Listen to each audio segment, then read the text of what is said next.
The new One Piece ban list dropped, and it's a lot. Nami, the 1-drop red searcher, was banned. 5-drop Marco was limited. Curly to Dan was banned. And Edward Newgate, the leader, is entirely banned. All in all, effectively killing an entire color. Of course, this is justified given the complete 3-set run red decks had on the game. Whitebeard, Zoro, and red-green Trafalgar Law maintained a tier 0 grip on the competitive scene, having the best 2k counters, the best aggro options, the best searchers, and the best top end in the game. Red had objectively better options than other colors. Take Portagasti Ace and Rush Rob Lucci. Ace is a 7 for 7 with Rush that gives minus 3k on 2 units. The Rush is locked to Whitebeard leaders, but the minus effect is not. Rob Lucci is a 7 for 6 Rush, with a cost that locks him into the weak CP9 engine. Lucci under no circumstances is as versatile and powerful as Ace is. Instead of a plus, he has a cost. Another example has Guard Point Radical Beam just getting more guard than other colors. A ban list was entirely necessary to address this problem, but I do feel the list goes too far in a few places. I'll start out and say what I like about it.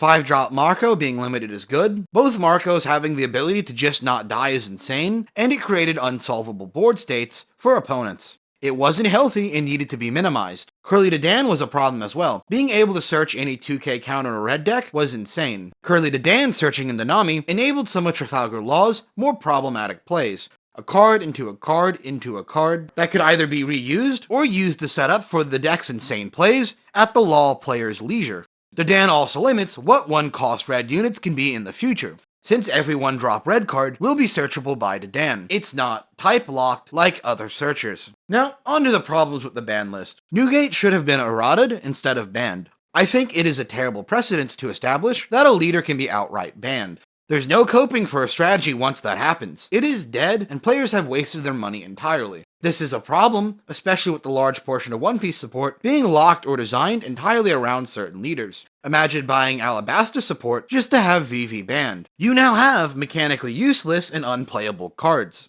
This could get better as they print more leaders in future, but it's not a good thing in general, especially with how inconsistent Bandai has been with supporting old decks. Kinemon, Ivankov, Blue Dolphy, Kuro, and Odin just haven't got any type support for 2 to 3 sets. We will see how the player base responds to this, but in the long term, it's going to definitely shake consumer confidence in buying One Piece product. Surprisingly though, the bigger and more questionable hit is the 1-drop searcher Nami. Nami isn't a problem card, nor does it break any of the big decks. Nami is a consistency card, and really is needed for basic deck building. Every archetype has a searcher. It's locked into Straw Hats, which aren't that game-breaking on their own, and Nami doesn't even have additional effects like Buggy Searcher does. To be fair to this ban though, Nami is used in all 3 of the red decks. Particularly in Trafalgar Law, it helped fill out the board, but without the Dan, Nami isn't as consistent or a massive overpowered problem. Banning the Dan already made it fair. With Nami still in the game, red would get to play the game, albeit it wouldn't be as tier 0 as it once was. All in all, this new ban list hit about 11 cards in the best red decks, and literally just removes one of them from the game. It will kill the meta decks, but the ban list also hurts a ton of other less popular and already struggling red decks.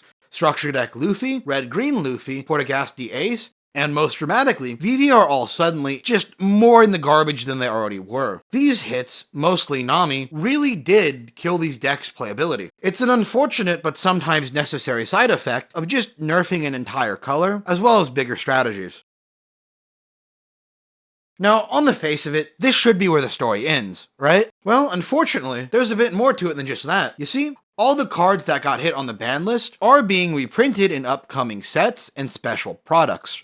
First up is the Special Edition 4x4 Emperor set from Premium Bandai. This deck box and mat came with a special alt art of Edward Newgate as a major selling point. That's $42 you can't get back if you ordered the leader. Marco is being reprinted in a $100 Japanese first anniversary set. This is an English product, it's just releasing early for the Japanese anniversary of the game instead of the English release of the game. Curly to Dan is getting reprinted in the first Best Selection Premium Bandai product. It is alongside 11 other cards, but it's still rough, especially since the product doesn't ship for another 6 months. It brings up the question, who can say that the cards you order months in advance from Bandai will be legal once they get to you? That's not good for consumer confidence. It's just rough. Nami is getting reprinted in an astonishing 3 different products. First we have the recently released gift set.